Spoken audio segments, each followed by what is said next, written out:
Olá galerinha do Pinceladas do Saber, estamos aqui então para mais uma de nossas videoaulas, né? E o vídeo de hoje eu vou colocar ele ao menos em duas playlists. Uma são as reflexões cristãs, que foi um quadro que nós iniciamos há pouquíssimo tempo. A outra playlist que eu vou colocar é nas pinceladas teológicas, porque esse texto é uma tentativa minha de produção teológica a partir de um espetáculo cinematográfico e a partir da narrativa do livro de Jonas, né? Parcialmente do livro de Jonas. Para quem não me conhece, eu sou Daniel Matheus Ladeira, tenho 26 anos, sou formado em História e atualmente faço uma graduação em Teologia na FTSA, Faculdade Teológica Sul-Americana, em Londrina.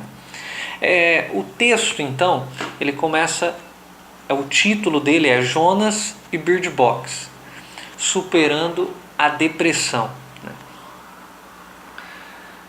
Para quem quiser encontrar esse texto também, esse texto se encontra na íntegra do que eu vou falar para vocês aqui no meu blog, que é um blog mais de teologia mesmo, que chama Fazer Teológico e Busca Existencial .blogspot. Então, para quem quiser pesquisar, dê uma pesquisada lá que esse texto vai estar lá na íntegra, ok? Então, Jonas e Bird Box, superando a depressão. Ou melhor, lá está dessa seguinte forma: Bird Box e Jonas, superando a depressão, invertendo, né? Vamos lá. Há 2 semanas que a internet foi invadida por um número indescritível de pessoas que foram impactadas e estão de alguma forma dando as suas opiniões sobre um filme lançado pela Netflix com o título Bird Box. O filme é uma exposição profundamente captada do que é a experiência de homens e mulheres depressivos. A importância de um filme como esse é então inconfundível, pois não são poucas vezes que nós escutamos nos lugares mais genéricos da vida social que a depressão é a doença do século. Não é novidade para você que caminha não só no blog, mas aqui também nos vídeos do YouTube, com algum tipo de regularidade. Se você passa por aqui com algum tipo de regularidade, não é novidade que a narrativa do profeta Jonas tem permeado minhas reflexões semanais. E pasmem, encontrei no livro de Jonas alguém em pleno exercício do seu ministério, realizando as escrituras nos corações humanos em um profundo abismo existencial. No ano de 2018, até ontem, tivemos uma série de notícias de pastores que cometeram suicídios devido ao estado de depressão que se encontravam. As palavras que serão a partir de agora ditas e escritas não é de um especialista do comportamento humano, nem de um profundo estudante sobre o papel do inconsciente na vida do século XXI, e sim de um mero jovem tentando produzir uma teologia que dê algum tipo de resposta ao sofrimento humano, mas acima de tudo, um conhecimento bíblico que seja invariavelmente defensor da vida de cada ser humano em consciência de existir. Para isso, estou certo que preciso estar em diálogo constante e ininterrupto com a realidade do mundo vigente ao qual nós estamos. A primeira pergunta desse texto é a seguinte: de onde vem a depressão? Então, me parece que estamos falando de uma tensão existente entre fatores externos, tais como responsabilidades, obrigações, deveres, normatividade e expectativas sobre os outros e também dos outros em relação a nós. Tudo isso vem de encontro à obra cinematográfica do filme, juntamente com a obra textual que narra a história de Jonas. No filme é passada uma série de frustrações individuais com respeito aos fatores externos. Então, se tem uma gravidez indesejada, a infantilidade produzida por mimos excessivos, o nerd que não se encaixa, explicações religiosas prontas, vícios e etc. Na história de Jonas, a frustração de Tarsis e o descumprimento de sua profecia são mais que motivos para a provocação de uma mente depressiva. Então, existe uma dialética na criação dessa erosão existencial. Não é só uma tensão, como eu disse acima, e sim um desajuste entre externalidade e interioridade. Sei que estou sendo um tanto dualista demais, mas o termo dialética era justamente para romper com esse dualismo e dizer que na tese já está o seu processo embrionário de negação. Nesse sentido, mundo externo e interno fazem parte de um todo, e todas as vezes que falamos de um, necessariamente estamos falando direta ou indiretamente do outro. O principal sobre essa divisão meramente didática que eu fiz aqui de externo e interno, essa dialética, é a realidade de se sentir desconcertado e desalinhado do tempo e espaço no qual se habita. Questões como essa podem mostrar esse desconcerto e esse desajuste.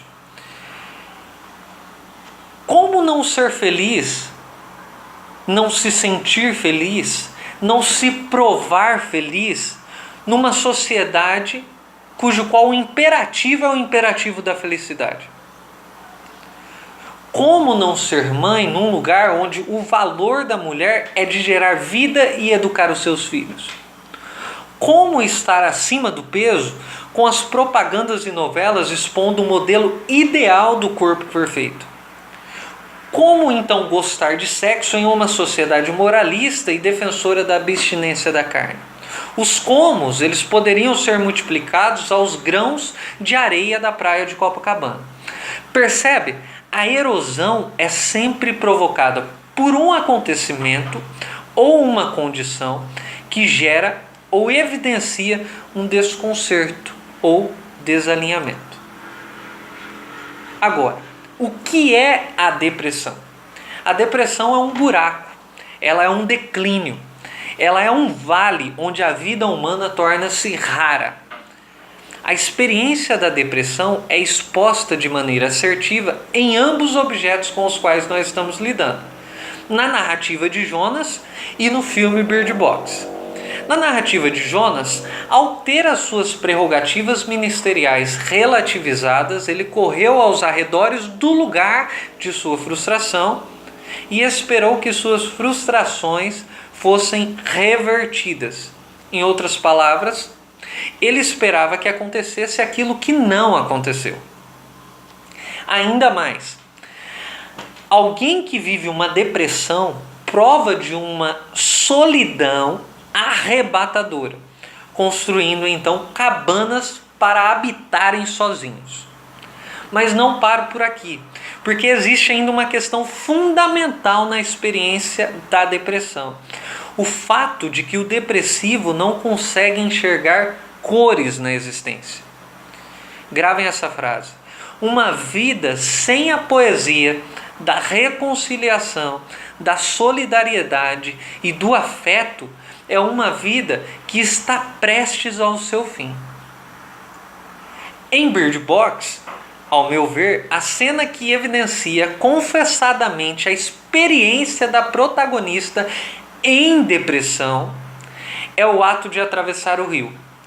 No rio, ela enfrenta as descontinuidades existenciais, águas agitadas no nosso existir, que muitas vezes exigem de nós verdadeiras destrezas que nem profissionais seriam capazes de tais faculdades.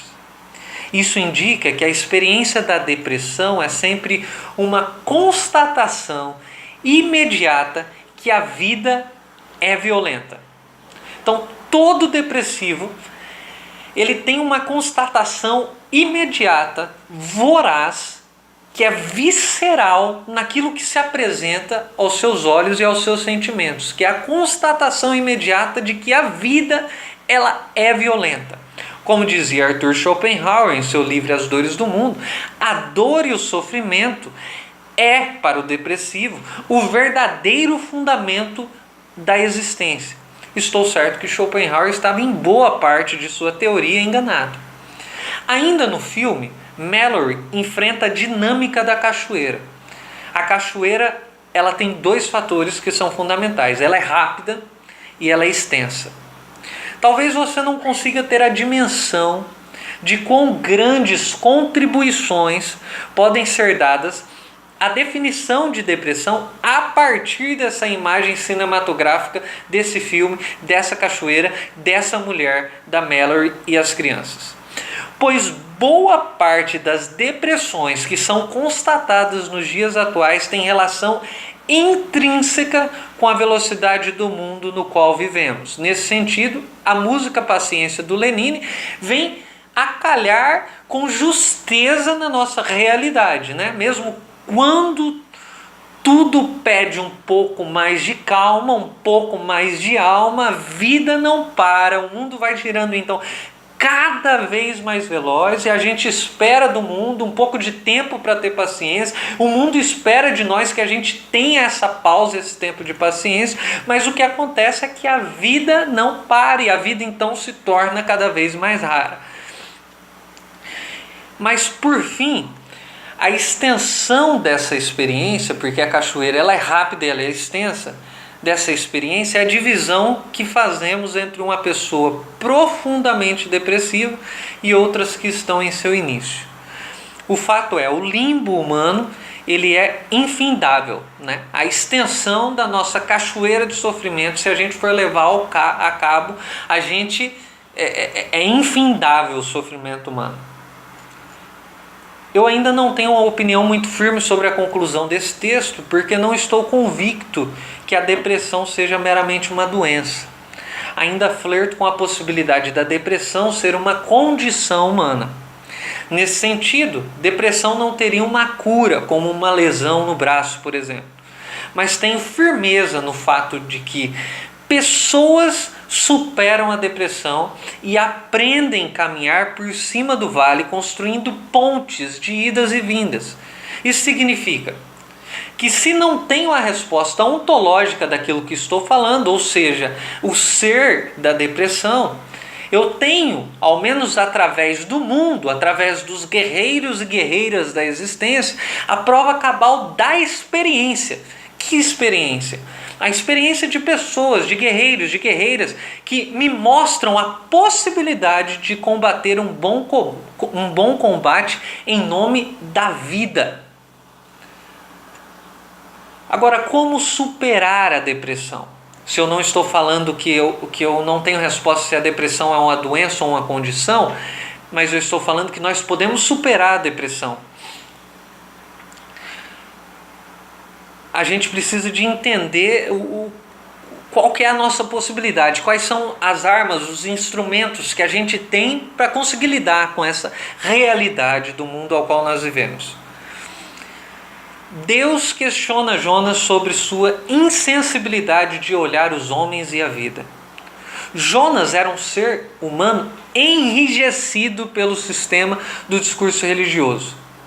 Isso significa que abstrair das convenções sociais algumas vezes torna-se necessário para subir o vale e encontrar a salvação.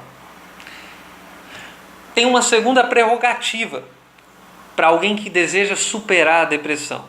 É necessário encontrar poesia em suas frustrações.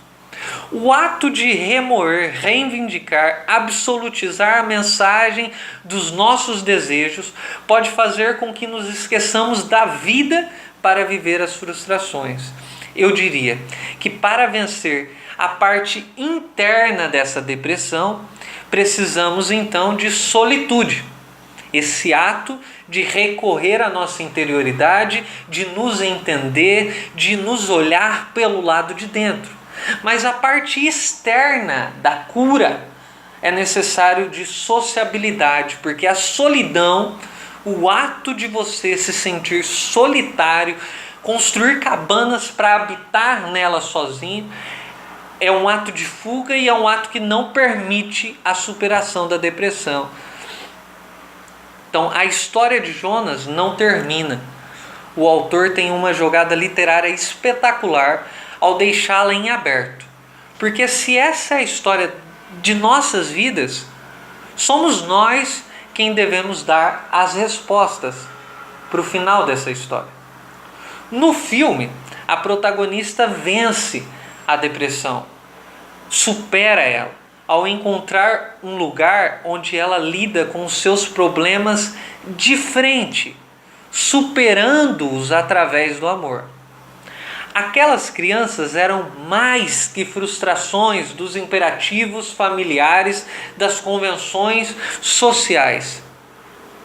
Elas, as crianças, a partir daquele momento, para aquela mulher, para Mallory, elas carregavam na ontologia de existir uma dimensão poética da vida, a possibilidade de amar e ser amado.